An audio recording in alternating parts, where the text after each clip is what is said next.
Bab 1. Pendahuluan. Coba bayangkan ini. Kamu bangun pagi, keluar rumah seperti biasa, kemudian di jalan kamu melihat seseorang yang aneh. Bukan alien atau makhluk fantasi. Dia manusia, tapi sedikit berbeda dengan kita. Wajahnya berbeda, mungkin lebih lebar atau keras. Tubuhnya lebih kekar, atau justru lebih pendek dari kita. Cara dia bicara terdengar asing, bahkan caranya berjalan terasa lain. Tapi sekali lagi dia tetap manusia.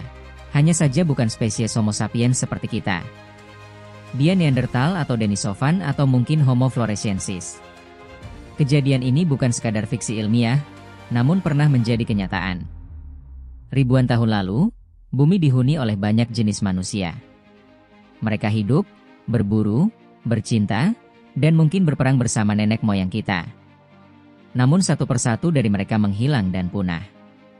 Sehingga menyisakan kita sendirian yaitu Homo sapiens sebagai satu-satunya spesies manusia. Tapi bagaimana jika ceritanya berbeda? Bagaimana jika mereka tidak punah? Bagaimana jika hari ini, kita berbagi dunia dengan mereka? Di video ini, kita akan masuk ke dunia alternatif, sebuah realita imajiner, di mana manusia bukan hanya kita. Bab 2. Manusia Purba. Sebelum membahas dunia imajiner tersebut, mari kita berkunjung dulu ke masa lalu. Jauh sebelum Homo sapiens menguasai dunia, bumi adalah rumah bagi berbagai jenis manusia. Mari kita kenali siapa saja mereka. Ada Homo neanderthalensis, atau Neanderthal, yang hidup di Eropa dan Asia Barat. Tubuh mereka kekar, wajah mereka menonjol, dan otak mereka ukurannya sedikit lebih besar dari kita. Mereka mampu membuat alat, mengubur orang mati, dan mungkin juga memiliki bahasa. Lalu ada Denisovan, kerabat dekat dari Neanderthal, yang ditemukan lewat analisis DNA dari tulang di Siberia. Kita tidak tahu banyak tentang mereka, tapi gen mereka masih hidup dalam sebagian populasi manusia modern, terutama di Asia Tenggara dan Oseania. Jangan lupakan Homo erectus, salah satu manusia purba paling tangguh yang pernah ada. Mereka bertahan selama hampir 2 juta tahun, dan kemungkinan besar merekalah spesies pertama yang benar-benar berpetualang menyebar dari Afrika ke Asia. Dan ada juga Homo floresiensis, manusia kecil dari Pulau Flores, Indonesia. Tingginya hanya sekitar 1 meter, otaknya kecil, tapi mereka membuat alat batu dan hidup berdampingan dengan hewan-hewan purba. Itu baru sebagian. Masih ada Homo naledi, Homo habilis, dan kemungkinan spesies-spesies lain yang belum kita temukan. Tapi yang jadi pertanyaan besar adalah mengapa hanya Homo sapiens yang bertahan? Para ilmuwan belum sepenuhnya sepakat. Tapi ada 2 faktor utama.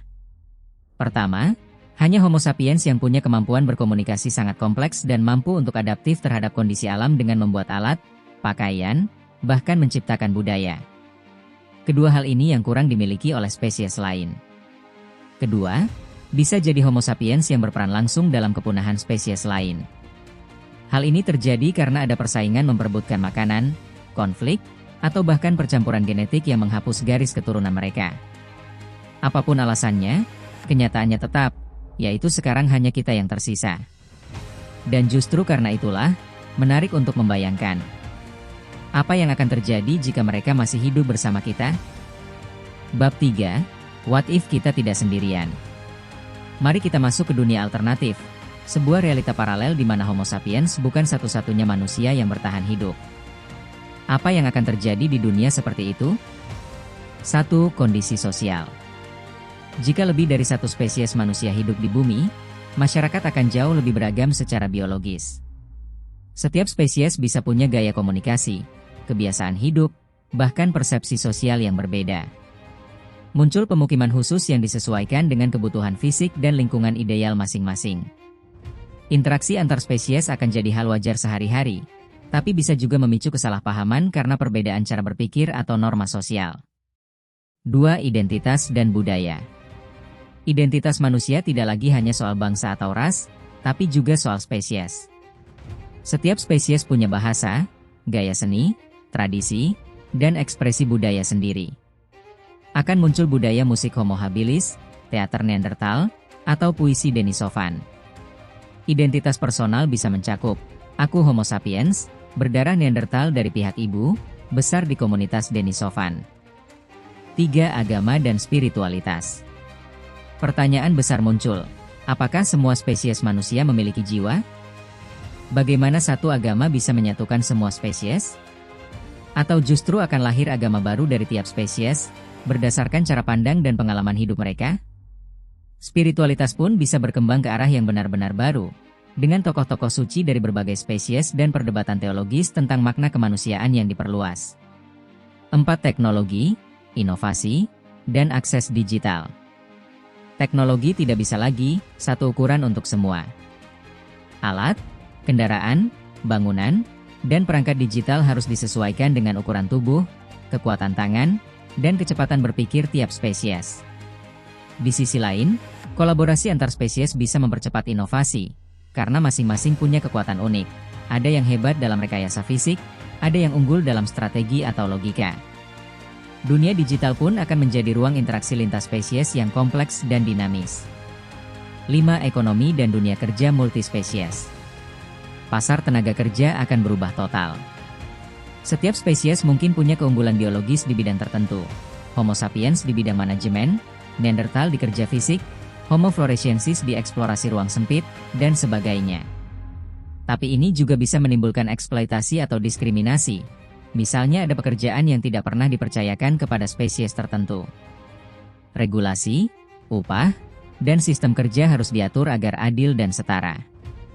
6. Olahraga, hiburan, pendidikan dan kesehatan. Olimpiade atau kompetisi olahraga harus disesuaikan dengan fisik tiap spesies. Cabang-cabang baru mungkin muncul atau olahraga gabungan dengan peraturan baru agar adil. Dunia hiburan juga meluas, aktor Denny Sofan di panggung drama atau band lintas spesies. Akan muncul tren fashion spesifik per spesies, bahkan genre baru dalam permainan atau film. Sekolah dan rumah sakit juga harus menyesuaikan cara belajar, kebutuhan gizi, atau anatomi tiap spesies. Lahir konsep pendidikan dan kurikulum lintas spesies. 7. Politik dan hukum multispesies. Konstitusi negara harus dirombak. Tak cukup hanya bicara soal hak warga negara, tapi juga hak tiap spesies. Parlemen mungkin terdiri dari wakil berbagai spesies, dengan kuota khusus agar semua suara terwakili. Akan muncul kementerian antar spesies, atau lembaga HAM lintas spesies. Isu sensitif seperti hak pilih, pernikahan antar spesies, atau status hukum anak campuran jadi perdebatan besar. Diskriminasi berbasis spesies bisa jadi masalah baru yang harus ditangani lewat hukum dan kebijakan publik yang inklusif. 8. Evolusi baru dan campuran spesies.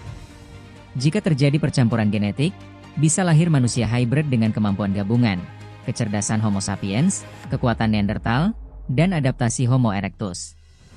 Evolusi menjadi proses sosial dan biologi sekaligus. Bisa jadi spesies campuran ini akan jadi mayoritas di masa depan. Atau sebaliknya, spesies asli tetap mempertahankan kemurnian garis keturunan mereka. Dunia akan menjadi tempat evolusi terbuka, penuh eksperimen biologis alami. Pertanyaan etis pun muncul, apakah kita boleh mengatur siapa boleh kawin dengan siapa? 9. Kerjasama atau konflik? Semua bisa jadi utopia, atau sebaliknya. Perbedaan antar spesies bisa memperkuat peradaban jika saling melengkapi. Tapi juga bisa jadi sumber konflik, entah karena perebutan wilayah, sumber daya, atau stereotip. Spesies yang merasa lebih unggul mungkin menindas yang lain. Sejarah baru bisa penuh perang spesies, kolonialisme antar manusia, bahkan genosida. Namun jika ada niat untuk hidup berdampingan, dunia ini bisa jadi lebih adil, kaya, dan penuh kemungkinan. Bab 4. Penutup. Bayangkan dunia di mana kita tidak berjalan sendiri sebagai Homo sapiens, tetapi berdampingan dengan saudara-saudara kita dari spesies manusia lain. Sebuah dunia yang lebih beragam, lebih rumit, tapi juga lebih kaya. Dunia di mana perbedaan bukan sekadar soal warna kulit atau budaya, tapi struktur otak, cara berpikir, cara berkomunikasi, bahkan cara mencintai dan percaya. Mungkin di sana, kita akan belajar rendah hati. Bahwa kecerdasan, nilai, moral, dan makna hidup tidak bisa dimonopoli oleh satu jenis manusia. Tapi faktanya, hanya kita yang bertahan. Entah karena adaptasi yang lebih baik, keberuntungan evolusi, atau rencana ilahi. Dalam keheningan sejarah yang panjang, Hanya Homo sapiens yang tetap berdiri di panggung bumi. Apakah itu pertanda bahwa memang inilah skenario terbaik? Bahwa Tuhan, alam, dan semesta mempercayakan warisan bumi hanya kepada satu spesies yang bernama kita? Kita tidak akan pernah tahu dengan pasti. Tapi dari skenario alternatif ini, kita bisa merenung bahwa keberagaman adalah kekuatan. Bahwa hidup berdampingan dalam perbedaan adalah tantangan sekaligus anugerah.